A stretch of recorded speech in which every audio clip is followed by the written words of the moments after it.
How to premium Spotify on iPhone. Hey everybody, welcome back to our channel. In this video we're going to learn how we can actually get the Spotify premium on iPhone, so make sure to watch the video till the end. If you want to premium your Spotify on iPhone, normally if you're trying to do from the app, well, unfortunately you cannot do it from the app because iPhone's apps does not support in-app payments. So to do this, you actually have to open up your browser and then simply go to spotify.com from your browser and log into the account where you want to get premium. You might find a pop-up at the top that says get premium. If so, you can tap there, or you can tap on this gear icon, which is a settings icon here, and then simply look for this little premium option here.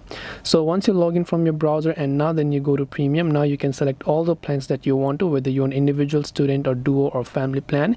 Depending upon what you want to do, tap on the get premium option there. Then you have to simply make sure to enter your card details and so on.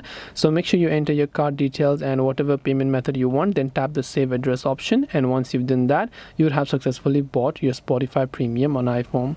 This way you can premium Spotify on iPhone. Hope this video was very helpful. If you have any questions, feel free to leave them down below. Thank you for watching and see you in the next video.